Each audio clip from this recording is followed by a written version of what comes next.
Hello, my name is Steve Roach. This is the parent meeting makeup video. So in case you weren't able to make the parent meeting Saturday night at our spring kickoff, I wanted to make a video to kind of cover some of the same ideas in case you had any questions or had any concerns or thoughts about track and field. So anyways, first of all, my name is Steve Roach. I'm the head track coach at Wenatchee High School. I'm really glad that you and your son or daughter chose to be part of our team. It's a great community. There's a lot of really neat people involved with our team, and we've had a lot of fun, a lot of success the last couple of years, and really proud of the culture and the team that we have. So just welcome. So first of all, first topic I want to talk about is communication. As you're probably getting this from initially, I will be sending out weekly emails on Sundays to families and athletes just to cover the biggest, most important things to know each week. I'll be sending that out both in Parent Square and Final Forms, so sorry if it's a little overkill, but that way everyone should have access to all the messages. So Parent Square is you're automatically signed up for it, and Final Forms you already signed up just to get on the team. So nothing new to do there. We're no longer using Remind, the best way to contact us would be through email. Through Parent Square you can send messages that'll get to me. So, and like I said, you should expect a weekly email with both a brief summary of what happened the week before, and also the most important things to know for the week ahead. And if you have questions, always feel free to reach out via email. Practices, next topic. Practices will be every day after school, 3:45. The end time will depend on what event group your son or daughter is a part of. Our events end at different times because we're accomplishing different things and they take different amounts of time. So for example, the sprint jump group that I'm a part of will typically done around 5:15 or 5:30 most days. The throw group is typically done closer to 6. One of the reasons is we have limited space available for ring space for all three of our throws. And so to get kids enough reps in times to be able to practice and also lift and all the other things that we do is challenging. So you should anticipate closer to 6. Distance is probably going to be around 5:15 or 5:30. Pole vaults will probably start being done around 5:15-ish, but we'll probably creep closer to 6 as the year goes on, as the weather gets better and it's better conditions for them to vault later in the day. Next is attendance. This year we're going to be doing attendance all on our phones. The coaches are. So it's really important that your son or daughter knows to check in with their event coach every day. We're not doing it on paper, and it gets instantly put into Final Forms. And you should also receive an email if your son or daughter is absent for a day. If you know in advance your son or daughter is going to be gone, if you can notify me via email or have them email me or touch base with their event coach so that we can mark it as excused beforehand, that would be great. All right, next topic, meets. So track meets, if you've never been to one, they're really fun. I like to think they're like a 3-ring circus. You've got running events on the track that are always going. We've also got field events, the long jump, triple jump, the high jump, the pole vault, the throws, the shot put, the discus, the javelin. All of these things are happening at the same time. So it might take a little bit, if you're not familiar with our sport, for you to figure out when and where your athlete is going to participate. One of the nice things now is in the technology age, they have really good meet schedules, so you can have at least a ballpark idea of when your athlete is going to compete during the meet. And all of this is available on athletic.net. I put that link in my first email. I will continue to, and I would encourage you to check that out first for details about the wheres and whens and everything else related to our meets. It also is where all of our stats from our meets go. It's got history. It's a really neat tool. So we use it a lot.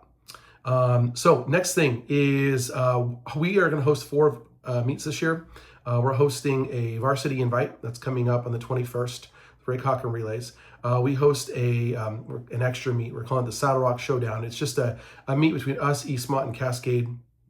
And it doesn't count for anything. It's not league standings, but another chance for our kids to compete. Then we're hosting a JV invite for athletes not competing at the varsity dual meets, and then we're hosting a varsity dual meet as well. So my point of bringing that up is that we need some helpers. I'm going to be sending out in my weekly email links for helpers that we need for events. Like, for example, at Ray Cochran, there's 17 events total times 2 genders, and I try to create them in such a way that your commitment is going to be probably no more than 2 hours if you can help.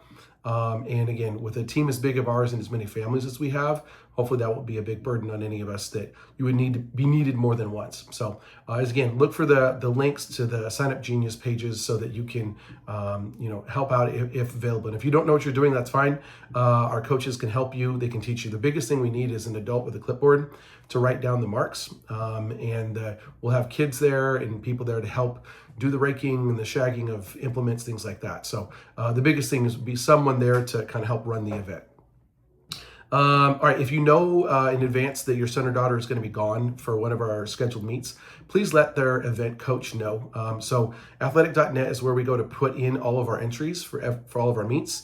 And again, a lot of times we're working on relays and, this kid's in, that kid's out, whatnot. And it makes a difference to know, who's available and who's not available. And so I would say first have your athlete talk to their event coach because they're the ones putting in the entries. Like I only put in the entries for the kids that I work with. I don't put in the distance or throws or pole vault or things like that. Those coaches do that. So make sure they're communicating with that coach first.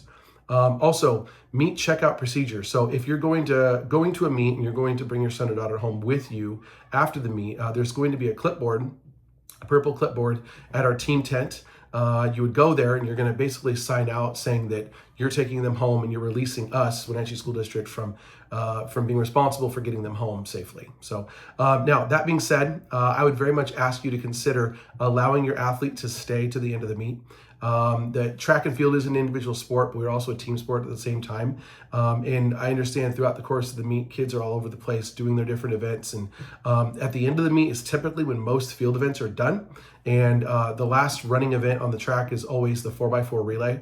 And it's really one of the most exciting relays. And we have this tradition called Rock the Boat, where the team runs back and forth across the field to cheer on their teammates. And anyways, we had a meet last year where there was almost no one left. It was at Eastmont, and our team had this amazing run, an incredible time, and there was no one there to celebrate with. So I would encourage you to please allow them to stay. I understand, especially when we have meets at Eastmont, it's across the river. You're allowed to take them, but I would ask, unless they are a need to go, to allow them at least to stay till after that race, and just to celebrate with their teammates, and to get to be able to enjoy the team. And it's one of the more fun memories that kids have on the team. All right, meet schedule. On my weekly emails, I include the link to athletic.net, and it's got different kinds of meet. And there's basically 3 kinds, not including preseason. So there is, first of all, a varsity meet. A varsity league meet, I should say. A varsity league meet, we have 3 of them this year. We're gonna have 5 next year. But 3 of them where we get 5 athletes per event. So there are 18 girls events and there's 17 guys events. And for each of the individual events, we get 5 people. So 5 people in the 100, 5 people in the shot put, 5 people in the pole vault, etc. So the top 5 kids in those events will compete at the varsity league meets. Okay. Anytime that we have varsity league meet, most weeks we have a JV meet that same week. Any kid that's not competing in the varsity meet will compete in the JV meet. Now, understand there will be some crossover. Like, for example, your son or daughter might be the 4th best 100-meter runner, but it's 7th best 200-meter runner. So every kid gets 10 meets, and so not all are going to the same meet. So we sometimes might have them compete in both varsity JV, if that's something that's going to allow them to get more chances to compete. The rule is that they can have no more than 10 meets across the season. That does not include the Jamboree, which is coming up in a week, or postseason meets. Beyond that, they get 10. And we have way more than 10 meets on our schedule. So again, it's going to be up to our coaches to make sure that we don't get them in more than 10. And then rosters. Big question is, how do I know what events I'm doing? Your athlete should be communicating with their event coach. What we do is we create a roster in athletic.net of all the kids and what events they're doing, and then we post it the day before we go, or the day before the meet, and everyone should know exactly, well, I'm doing this event and this event and this event, and if there's any, I always post it before the entry deadline is due, so if we have to make changes, we can still do that, but it's important that they check that. I'm also going to be sending that out in Parent Square, so that parents and athletes can all check that and know exactly what events you're doing and when to expect to be competing. So again, we try to make sure that that's out there in a couple different places. All right, next topic, uniforms and equipment. All of the athletes in the team were checked out a uniform top. And I think we're mostly all the way through that. Now understand that uniform needs to come back to us. That needs to come back to us in relatively good shape. If it's got damage, they'll have to create a fine for that, or if it doesn't get turned in. That's the biggest concern, is that one of the things that I encourage the athletes to do is when you have your uniform is to check your tag and the number on your tag, so that you put it as a note in your phone or write it somewhere you won't forget it. So at the end of the season, you know exactly what uniform gets turned in. One of the most common things, the problems that happens for us in our sport, is kids are done with their event, they take off their jersey, they throw it in a pile, and then like 12 other kids do that. And then they don't know which one's theirs because they didn't write it down. So they just pick one up the same size and they hope that it's the right thing. And I can't tell you, every year I probably have 5 to 10 situations just like that. And I get kids and parents coming back saying, why did I get fined? I know my son turned in this jersey. And I say, look, here's the jerseys that I have, and here's the one that were checked out, and it's not here. So even though they turned in a jersey, they turned in the wrong jersey. And I know that track is not like football or basketball where you have a number on the front, and it's real easy to tell them apart. So our numbers are just written on the tag in the back. So make sure they know that number so that they don't get fined at the end of the season for turning in somebody else's jersey. Shorts, we do not check out shorts to most of our athletes. All we ask is that you wear just plain black shorts. Really kind of any kind. They can be tight, they can be long, they can be short, they can be whatever they really want. I do have a limited quantity of shorts that we use for kids and relays. They get really, they make sure that we follow the rules in the postseason about our kids matching the relay shorts. So but that's probably less than 20 kids in the team. So that's not for most of you. And there's a limited quantity of jackets that went out to senior letter winners. If they got checked out a jacket, they'll be expected to return that as well or get fined. Okay, next topic is shoes. That it's really important that your son or daughter has good athletic shoes that are going to be helpful for their event. I can say that I've seen way too many kids show up in Crocs, sandals, Vans, shoes that are not athletic shoes at all. And preferably, unless they're, say, a thrower, they should be some type of running shoe that does not need to be fancy or expensive, but they should have something that they're able to move in, to run, to jump, to sprint, and just to move around a lot in. So that's one piece. The other part is if they are a runner or jumper, sprints, distance, jumps of any kind, they should also probably have spikes. We do have a limited quantity of spikes that have been given to us, donated either from community sources or from former athletes who donated their old spikes. So I encourage kids to look there because some of them are brand new or very nice. But also, we don't want it ever to be a burden on a family that they can't afford, spikes or shoes or something like that. So please reach out to me and let me know if that's a problem for your family. And we have sources that can help you to get the right kind of shoes or equipment for your son or daughter, because it is important and helps prevent injury and also helps them to perform throughout the season. All right, and then last couple topics. One is injuries.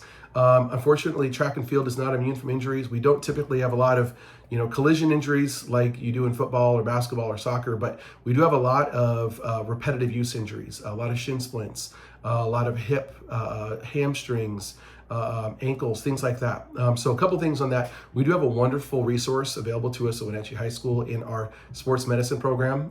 We have trainers that help work with our kids, and we encourage our kids to go there and use that. The one thing I ask the kids, though, ask you is that please tell your event coach if you are going to sports med to get help. I have a lot of students that just show up, go to sports med, they disappear, and we don't know where they went or why. And so the communication has gotten better between us and them, sports med that is, but it's not always clear what's going on with the athlete and what we as coaches ought to be doing. So just make sure they tell the coach, and the coaches can be a part of that team in helping kids to deal with their injuries. And I also want to say that, look, track and field is an extreme sport. We push ourselves to our physical limits, and then we keep pushing and pushing and pushing. It's to be expected. You're going to be hurt. You're going to be sore. You're going to have muscles that ache, your legs that don't feel like they want to move, your body that is just tight and tired, and that's normal. That's part of the sport that we have. And so I guess the difference is in injury. Injury is usually a lot more extreme, a lot more acute. It brings a lot more pain, and it's kind of a flashing sign that your body's telling you need to slow down and stop.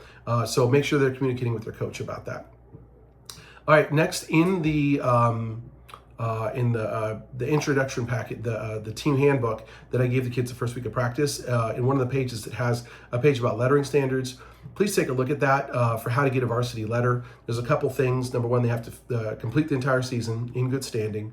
They have to compete in at least 4 meets, and then there's standards. Depending on the event that they are competing in, they would need to hit or exceed that standard at some point during the season to get a varsity letter.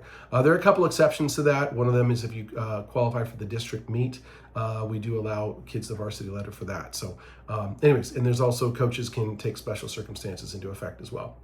All right, last couple things. One is I just want to come back to athletic.net. Again, please look at that. That's like one of the best sources for information. I know that most other sports use Arbiter, and we have something in Arbiter, but Arbiter is not built for track and field. It's built for team sports where there's 2 teams playing each other on the same day. Most of our meets are us and others doing, some of our meets have over 100 teams.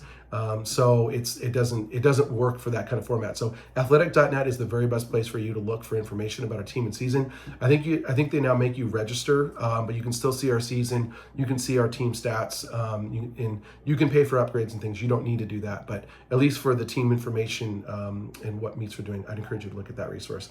And last thing, this is just kind of a new thing this year. We are going to be doing our first ever Wenatchee Panther Youth Track Camp this summer at the end of June, starting in June 29th. So I just want to put that out there because we're going to need some helpers. We're going to have coaches, we're going to have athletes, and I'm probably going to need some parent helpers as well to set that up. One, it's a really neat way to connect with our community, to get kids in our community, elementary kids, out on the track, get them to experience the sport, and experience what the different events are like, and hopefully get them excited about the sport. And secondly, it's actually a really neat way, it's a fundraiser for our team.